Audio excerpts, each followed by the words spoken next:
Mummy എനിക്ക് എന്തൊക്കെയാ തിന്നാന്ന് തോന്നുന്നു. സാൻഡ്വിച്ച് ഉണ്ടാക്കിക്കട്ടെ.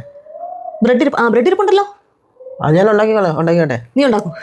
മമ്മി ഉണ്ടാക്കിയ സാൻഡ്വിച്ച് ഏത് മമ്മി ടിഫിന് തന്നു വിടുന്നതോ? അതാണോ ഇഷ്ടം? ഉണ്ടാക്കിക്കോ. എന്നാ ഞാൻ വീഡിയോ ഇവിടെ എടുക്കാം. അപ്പൊ ഞാൻ തുടങ്ങട്ടെ. അംഗം വിട്ട് തുടങ്ങിയാണ്. അപ്പൊ ഈ വെജിറ്റബിൾസിനെ എല്ലാത്തിനും ഒന്ന് ശരിക്കും വാഷ് ചെയ്തെടുക്കണം. അപ്പൊ ഈ നമ്മളുടെ മിക്സ്ചർ ഉണ്ടാക്കാൻ സാൻഡ്വിച്ചിനാണ് നമുക്ക് വേണ്ടി ക്യാപ്സിക്കം, പിന്നെ ടൊമാറ്റോ, പിന്നെ അനിയൻ, പിന്നെ കുറച്ച് വെളുത്തുള്ളി. അപ്പൊ നമ്മൾ ഇതിനെ എല്ലാത്തിനെയും വാഷ് ചെയ്തെടുത്തു. ഇനി നമുക്ക് ഇവരെ എല്ലാരെയും കട്ട് ചെയ്തെടുക്കണം. ഇത് മുറിയുന്നില്ല. Practice makes a man perfect എന്നല്ലേ? നമുക്കൊരു കാര്യം അറിയാം. എന്തോടാ? ഈ ക്യാപ്സിക്കത്തിനകത്തുണ്ട് മെയിലും ഫീമെയിലും. സത്യം. ഈ താഴത്തെ ഈ സൈഡിലുള്ള ലോബ്സ് ഉണ്ട്, ഇതിന് പറയുന്ന ലോബ്സ്. അപ്പൊ പറയുന്ന ആൾക്കാർ പറയുന്നത് 4 ലോബ്സ് ഉള്ള ഫീമെയിലാ. ഒന്നും പറയണ്ട, ചുമ്മാ ആയിരിക്കും. സത്യം. 3 ലോബ്സ് ഉള്ളത് മേലും. നോക്ക്, മമ്മി തന്നെ നോക്ക്. ഇതിനകത്ത് കുരുവില്ലല്ലോ. കണ്ടോ, ഞാൻ പറഞ്ഞില്ലേ കണ്ണിരുന്നു. ഉള്ളി അരിഞ്ഞപ്പോഴാ. അയ്യോ എടാ, നിനക്കറിയാം ഈ സവാള അരിയുമ്പോഴേ കണ്ണ് നീറുമ്പം പറയുന്നത് അമ്മായിമ്മമാര് ഭയങ്കരകളായിരിക്കും എന്നാ. അത് കുഴപ്പമില്ല, അമ്മായിമ്മമാരല്ലേ ഭയങ്കര. കെട്ടാൻ പോകുന്നത് ഭയങ്കര അപ്പൊ ആയിരിക്കത്തില്ലല്ലോ. അയ്യോടാ. അപ്പൊ നമ്മൾ എല്ലാത്തിനെയും കട്ട് ചെയ്തെടുത്തിട്ടുണ്ട്. ഗാർലിക്കിനെ കുഞ്ഞായിട്ട് അരിഞ്ഞിട്ടുണ്ട്. അപ്പൊ ഈ അംഗം വെട്ട് കഴിഞ്ഞു. ഇനി ഇതിനെ എല്ലാത്തിനും ഒന്ന് ശരിക്കും കുക്ക് ചെയ്തിടണം.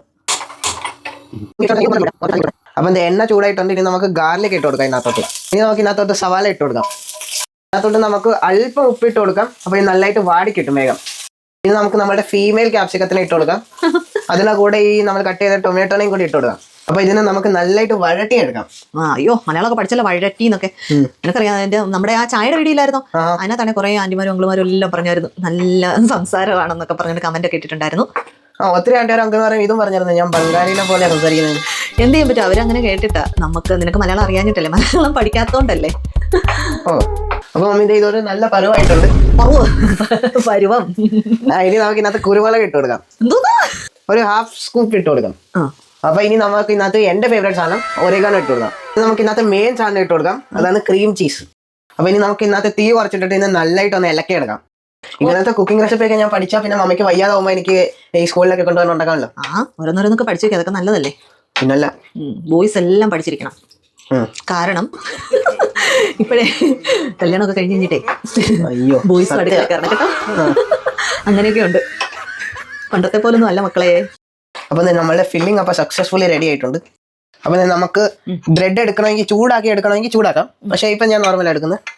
അതിന് നമുക്ക് ഈ ഫില്ലിംഗ് ഇതുണ്ടെങ്കിൽ ബട്ടർ വെച്ചിട്ടാണെങ്കിലും ടോസ്റ്റ് ചെയ്തൊക്കെ എടുത്തിട്ട് നമുക്ക് ഫില്ലിംഗ് വെച്ച് കഴിക്കാം. അങ്ങനെയും ചെയ്യാം. ഇതിപ്പോ നല്ല ചൂടായതുകൊണ്ട് ചീസൊക്കെ മെൽറ്റ് ആയിട്ട് തന്നെ നന്നായിട്ടിരിക്കുകയാണ്. അപ്പൊ ഞാൻ തന്നെ ഇത് ആദ്യം കഴിച്ചു നോക്കട്ടെ, എന്നിട്ട് മമ്മിക്ക് പപ്പയ്ക്ക് ഉണ്ടാക്കി തരാം. അടിപൊളി. അപ്പൊ ഇനി സാൻഡ്വിച്ച് ഉണ്ടാക്കാനും പഠിച്ചല്ലോ.